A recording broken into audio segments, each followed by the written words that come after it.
Assalamualaikum warahmatullahi wabarakatuh. Balik lagi bareng gue di channel Metal Marketer.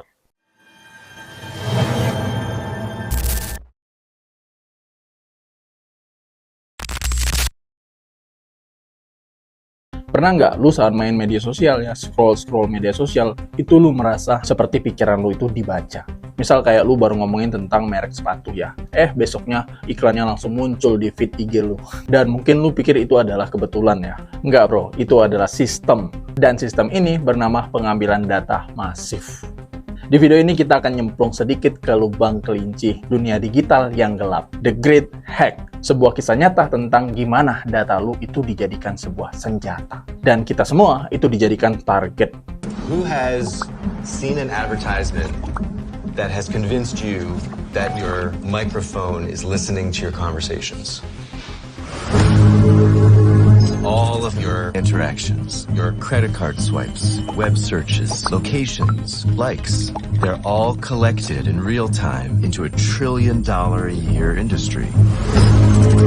The real game changer was Cambridge Analytica. They'd worked for the Trump campaign and for the Brexit campaign. They started using information warfare. Cambridge Analytica claimed to have 5,000 data points on every American voter.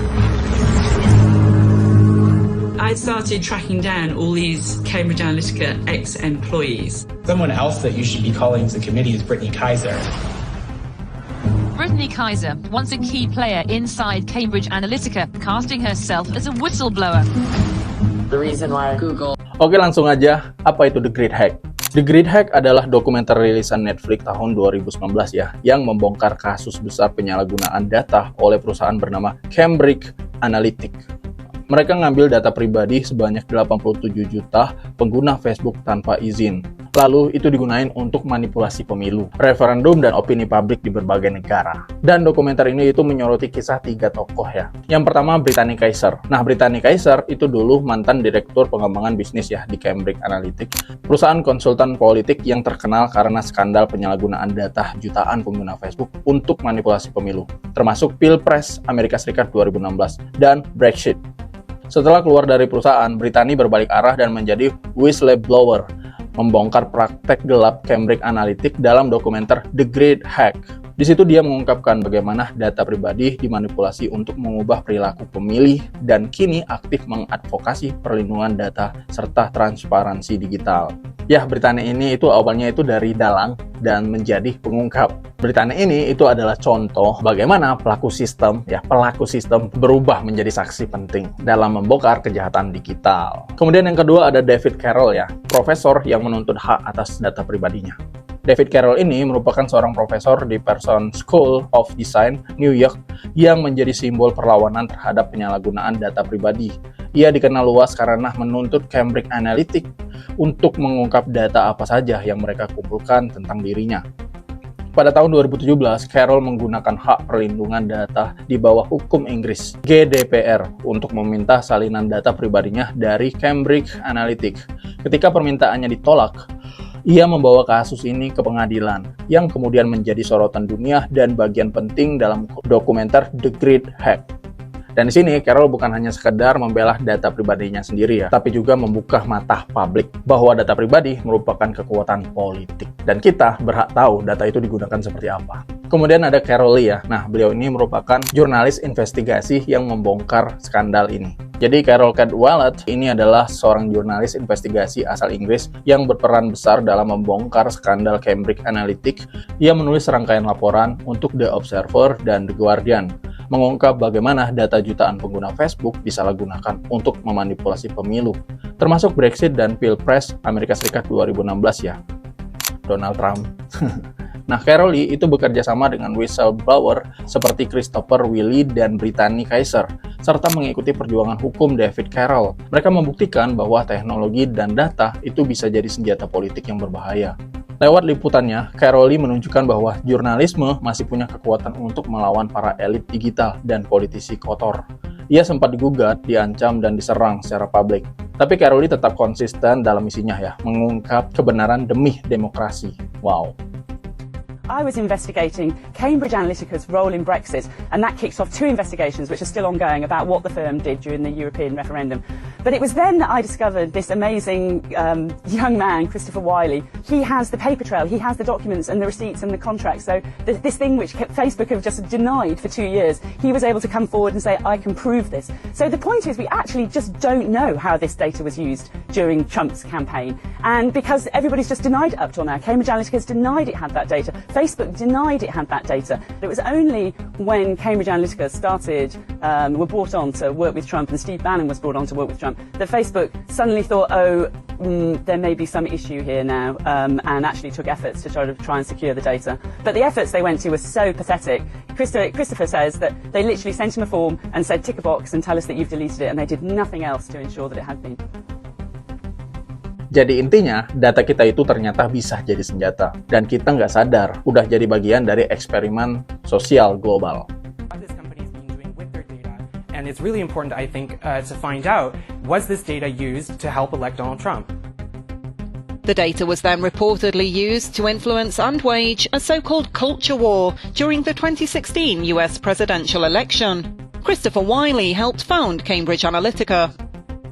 This is about the safety of Americans and the integrity of the American democratic process. Both he and Carol Cadwallader, the Observer journalist who helped break the story, are calling for those responsible to be held accountable. She's labelled it one of the tech giant's biggest ever data breaches, something Facebook unequivocally denies. Nah, mereka memakai metode bernama psychographic profiling ya, yaitu cara mengelompokkan manusia berdasarkan sifat, kebiasaan, dan emosi.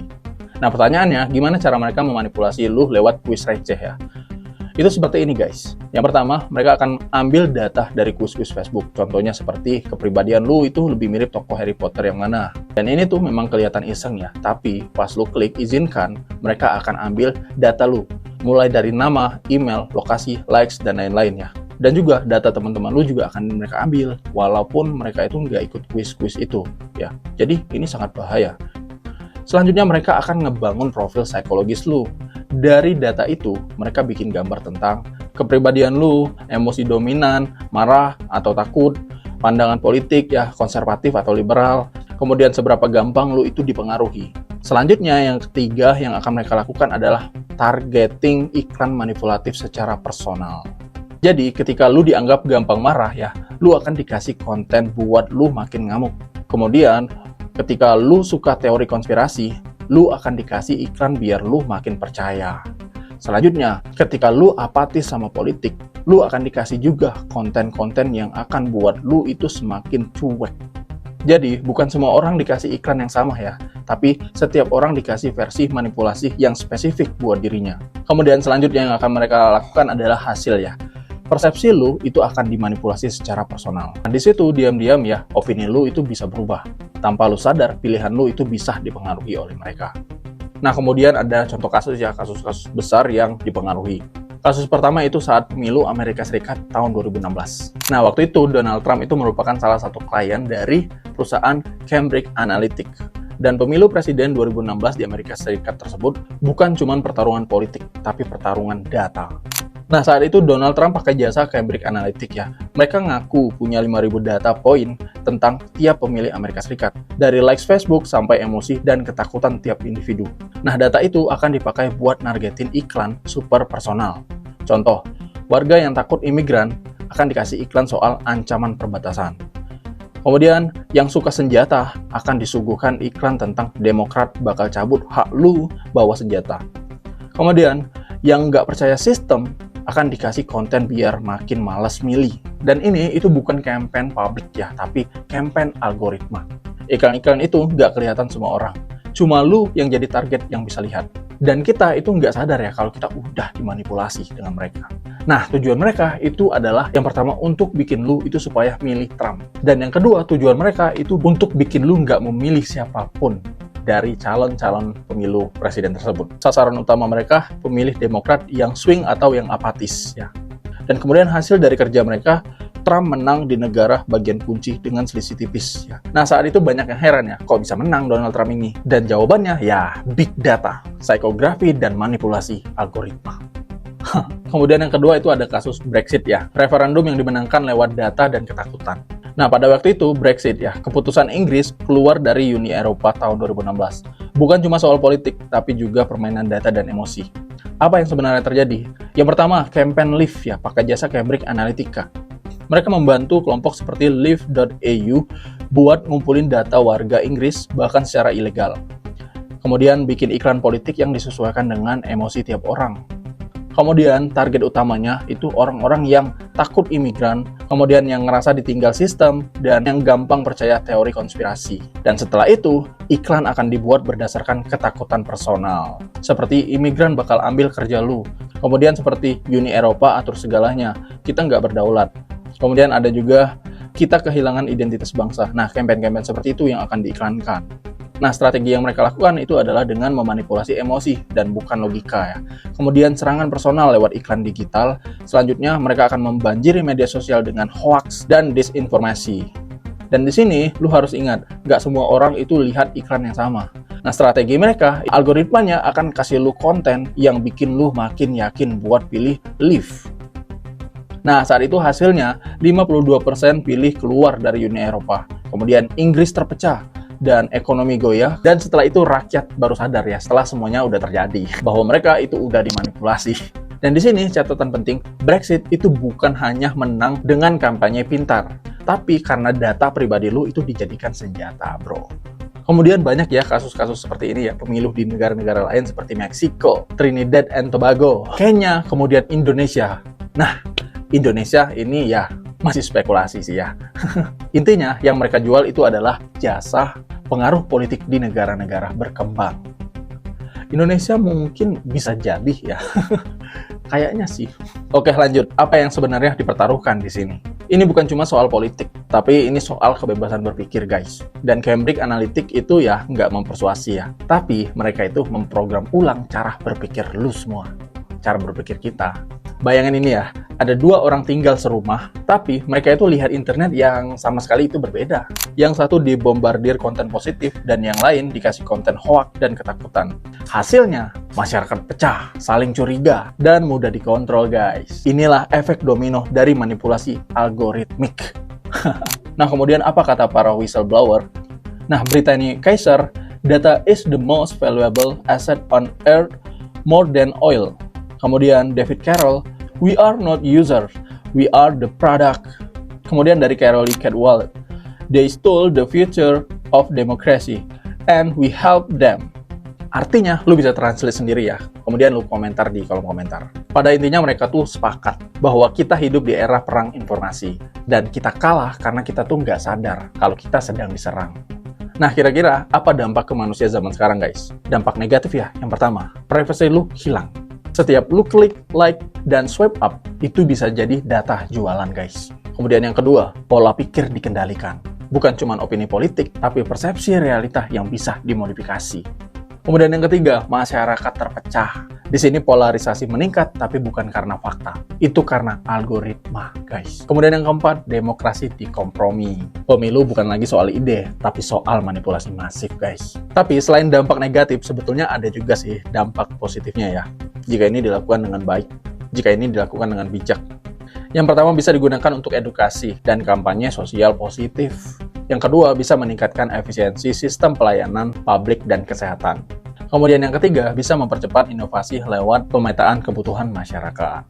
Tapi sebenarnya tanpa regulasi dan kesadaran, manfaat itu cuma jadi tameng buat kejahatan digital. Oke, selanjutnya mungkin ya, apa sih yang harus kita lakukan kalau kita tahu tentang hal ini? Pertama, ya, lu harus sadar bahwa data lu itu sangat berharga. Dan lu jangan asal izinkan aplikasi untuk mengakses mikrofon, kamera, dan galeri. Kemudian yang kedua, ketika ada konten yang lewat di media sosial lu harus tanya dulu ke diri lu ya, konten ini itu merupakan sebuah informasi atau manipulasi. Kemudian yang ketiga, ya, lu bisa dukung regulasi perlindungan data pribadi, guys. Kalau di Eropa ada GDPR, nah kalau di Indonesia itu ada Undang-Undang PDP ya, perlindungan data pribadi. Kemudian yang keempat, lawan algoritma dengan kesadaran penuh. Lu bisa unfollow teman-teman lu yang suka posting toxic atau yang suka komentar-komentar gak jelas. Kemudian lu bisa juga memfilter informasi dan berhenti mempercayai apa yang lu lihat di internet, guys. Lu jangan percaya dengan konten-konten yang terlihat di internet. Itu sih solusinya. Oke, demikian ya. Di zaman dulu mungkin penjajahan dilakukan dengan senjata. Hari ini penjajahan itu terjadi lewat data, guys. Kita tuh nggak dijajah dengan bangsa asing ya, tapi kita tuh sebenarnya dijajah oleh feed media sosial kita sendiri, guys. Dan The Great Hack ini bukan sekedar film dokumenter ya, tapi itu merupakan peringatan keras bahwa demokrasi, kebebasan berpikir, dan bahkan pikiran lu sendiri itu bisa dibeli, bro. Diretas dan diarahkan. Apalagi lu yang hobi scroll-scroll media sosial. Nah, itu bahaya. Demikian, semoga bermanfaat. Wassalamualaikum warahmatullahi wabarakatuh. Bye-bye.